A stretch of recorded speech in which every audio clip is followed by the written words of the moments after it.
ओरछा का किला, मौन की वह संरचना जो समय से भी पुरानी लगती है। नदी के किनारे बसी एक भू आकृति के मध्य स्थित एक विशाल संरचना जो न तो किसी गाथा का केंद्र है और न ही किसी विशेष विजयोत्सव की स्मृति। यह केवल एक निर्माण है, मौन, ठोस और ऐसा प्रतीत होता है मानो किसी प्रश्न के उत्तर की तरह गढ़ा गया हो। इस संरचना का नाम है ओरछा का किला। मुख्य प्रवेश द्वार पर कोई आकर्षण नहीं, सामान्य ऊंचाई, बिना नक्काशी के पत्थर, कोई शिलालेख नहीं, न आमंत्रण है न निषेध। यह द्वार न रोकता है न बुलाता है, यह बस उपस्थित है। भीतर प्रवेश करते ही एक खुला प्रांगण मिलता है। न घास, न फूल, न पानी की कोई व्यवस्था, केवल सपाट और असमान पत्थरों की श्रृंखला जो वर्षा और धूप से घिस चुकी है। इस प्रांगण के चारों ओर 4 दीवारें हैं, बिना चित्रों, बिना रंगों के, केवल पत्थर और उनके ऊपर जमी हुई शताब्दियों की धूल। इस प्रांगण से उत्तर दिशा में एक संकरा गलियारा जाता है।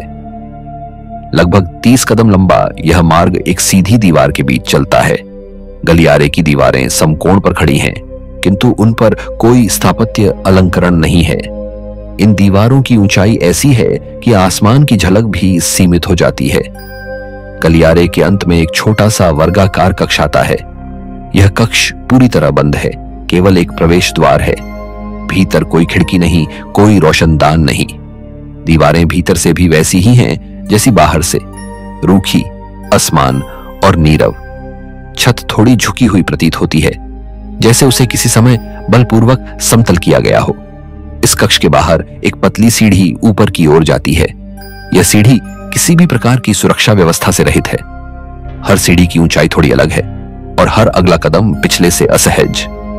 ऊपर पहुंचने पर एक खुला मंच है, जिसके 3 ओर दीवारें हैं और एक ओर गहराई। वहां से नीचे देखने पर कोई हरकत नहीं दिखती, न कोई पक्षी, न कोई वृक्ष की गति, केवल एक स्थिर परिदृश्य। वापस नीचे उतरने पर दक्षिणी ओर एक दूसरा गलियारा मिलता है। यह गलियारा पहले से अधिक चौड़ा है, लेकिन उतना ही सूना। दीवारों पर कभी दीपक रखने के आले रहे होंगे, पर अब केवल उनकी आकृति शेष है। कुछ खांचे दीवार में गहरे हैं, मानो वहां कुछ जमा किया जाता रहा हो, किंतु अब वह सब रिक्त है। इस गलियारे के अंत में एक ऊंचा द्वार मिलता है। इसके पार एक दूसरा आंगन है, पहले आंगन से अधिक बड़ा पर समान रूप से खाली। इस आंगन के एक कोने में एक बुर्ज खड़ा है। बुर्ज की चोटी तक जाने के लिए एक गोलाकार सीढ़ी है जो भीतर से चलती है। सीढ़ियों की दीवारें भी पत्थर की हैं और सीलन से काली पड़ चुकी हैं। प्रकाश वहां सीमित है और ऊपर की ओर चढ़ते समय वातावरण भारी होता जाता है। बुर्ज के शीर्ष पर एक छोटा चबूतरा है। यहां से ओरछा नगर का विस्तार दिखता है, पर उसमें कोई गति नहीं दिखती। यहां से हवा तेज नहीं चलती, न ही रुकती है। यह केवल एक ठहराव है। नीचे लौटते समय बुर्ज के मध्य भाग में एक द्वार दिखता है जो एक संकरे कक्ष में ले जाता है। यह कक्ष अन्य कक्षों से अधिक संकीर्ण है और इसका फर्श ढलवाव है। दीवारें यहां थोड़ी गर्म प्रतीत होती हैं, जैसे किसी समय यहां ताप संचित किया गया हो। मुख्य महल की ओर जाने वाला मार्ग पश्चिम दिशा में स्थित है। यह मार्ग एक खुले गलियारे के रूप में है, जिसके एक ओर छोटे छोटे कमरे हैं। हर कमरे का द्वार समकोणीय, पर ऊंचाई में अंतर। कुछ कमरे एक दूसरे से जुड़े हुए हैं, कुछ एकदम पृथक। सभी के भीतर एक जैसी दीवारें, एक जैसा सन्नाटा। महल के मुख्य भाग में प्रवेश करते ही एक बड़ा कक्ष आता है। इस कक्ष की छत ऊंची है, लेकिन कोई छज्जा नहीं। दीवारों पर कोई चित्र, झरोखा या नक्काशी नहीं, केवल एक शुद्ध समरूपता जो नेत्रों को भटकने नहीं देती। इस कक्ष में खड़ा होना किसी धार्मिक अनुभव जैसा नहीं, बल्कि एक पूर्ण रिक्तता का सामना करने जैसा लगता है। इस कक्ष से जुड़े हुए 3 और कमरे हैं। इन कमरों में द्वार संकरे हैं और हर कमरे की बनावट थोड़ी भिन्न है। कुछ के कोने तीव्र कोण में हैं, कुछ के गोल। छतें कुछ स्थानों पर ढलवाव हैं, कुछ पर समतल, पर सब में एक साम्य है, एक ठहराव जो किसी समय के विरुद्ध चलता प्रतीत होता है। महल के भीतर एक आंतरिक प्रांगण है। यहां कोई वृक्ष नहीं, कोई सजावट नहीं, केवल पत्थरों की चौहद्दी और एक सूखा तल। इस प्रांगण के चारों ओर बरामदे हैं, जिनमें कभी स्तंभ रहे होंगे, अब केवल आधार शेष हैं। बरामदों की दीवारों पर न कोई मूर्ति न कोई आले, केवल सीधी बिना अलंकरण की संरचना। इस प्रांगण के पश्चिमी कोने में एक गुप्त सीढ़ी है जो नीचे जाती है, यह तहखाने की ओर है। सीढ़ियों की संख्या असमान है, कोई बड़ी कोई छोटी। नीचे पहुंचने पर एक संकीर्ण मार्ग मिलता है जिसकी छत बहुत नीची है।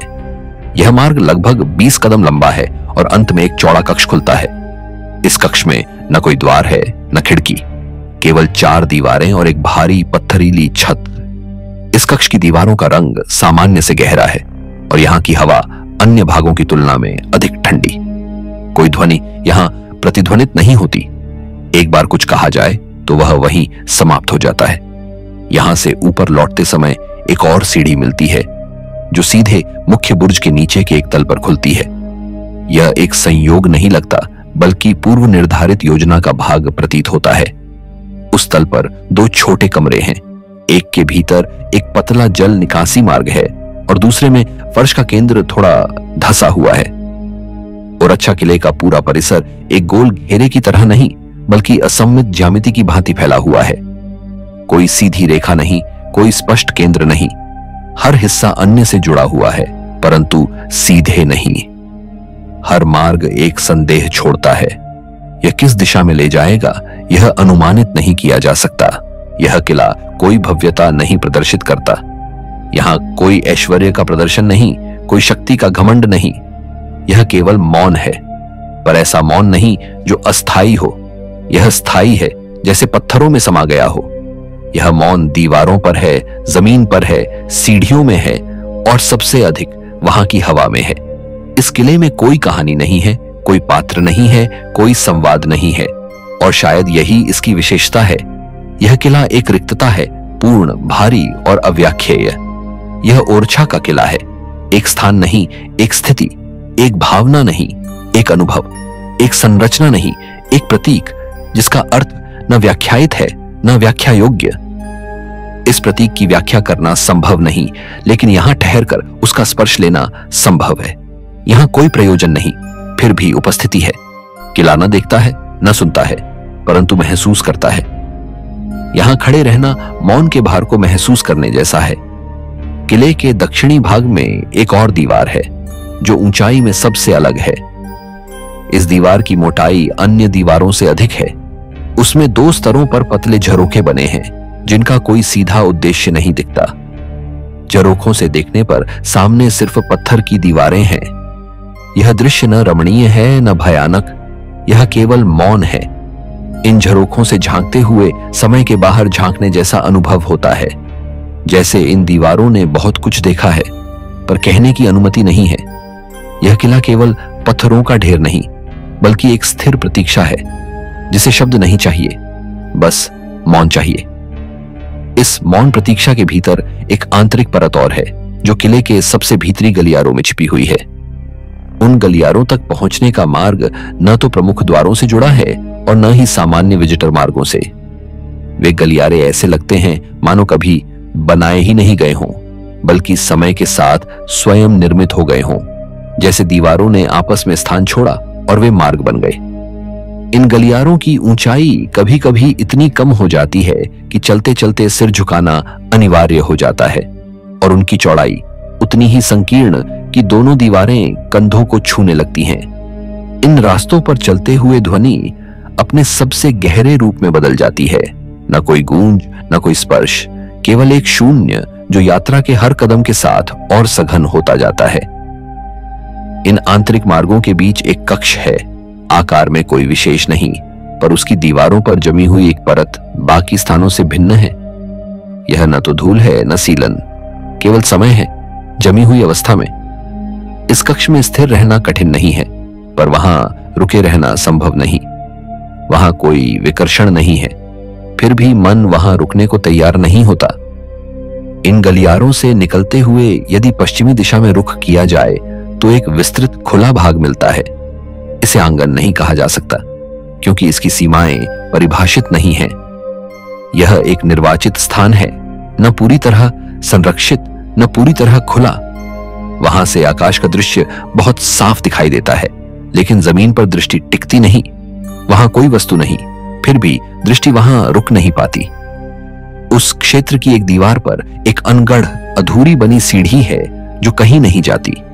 वह सीढ़ी 5-6 चरणों के बाद समाप्त हो जाती है। कोई मंच नहीं, कोई द्वार नहीं, केवल एक अधूरा प्रयास। वह देखने में साधारण है, पर वहां खड़े होकर कुछ क्षण बिताने से प्रतीत होता है कि वह अधूरापन भी पूर्ण है। किले के उत्तरी भाग में एक और संरचना है। दिखने में यह एक छोटा गोलाकार मंडप है। छत अब गिर चुकी है, केवल स्तंभ और आधार शेष हैं। इस गोलाकार क्षेत्र के भीतर खड़े होकर बात की जाए तो स्वर दीवारों से टकराकर लौटता नहीं, वह बीच में ही रुक जाता है। वहां की मिट्टी थोड़ी अलग है, रंग में भी और गंध में भी। किसी ने उस पर ध्यान नहीं दिया और शायद यही कारण है कि वह सबसे अधिक मौलिक अनुभूति देता है। इस मंडप से पूर्व दिशा में एक रास्ता एक ऊंचे गेट की ओर जाता है। यह द्वार उतना प्रसिद्ध नहीं है और इसका उपयोग भी बहुत कम होता है। इसकी ऊंचाई मुख्य द्वार से अधिक है, पर इसमें किसी स्वागत की भावना नहीं है। इसके खंभों पर कोई शिल्प नहीं, केवल सीधी रेखाएं जो ऊपर चढ़ती हैं और एक साधारण मेहराब में समाप्त हो जाती हैं। इस द्वार के पार कुछ नहीं है, केवल एक ढलान जो नीचे एक समतल भूमि तक जाती है। उस ढलान पर खड़ा होकर ऊपर की ओर देखा जाए तो किला दूर प्रतीत होता है, लेकिन दृश्य बहुत स्पष्ट रहता है। वहां से किले को देखने पर जो अनुभूति होती है वह अंदर होने से भिन्न है। वहां से यह केवल एक इमारत नहीं दिखती, बल्कि एक इकाई प्रतीत होती है। एक ऐसा स्थान जिसे समझने की आवश्यकता नहीं है, केवल अनुभव करने की अनुमति दी जाती है।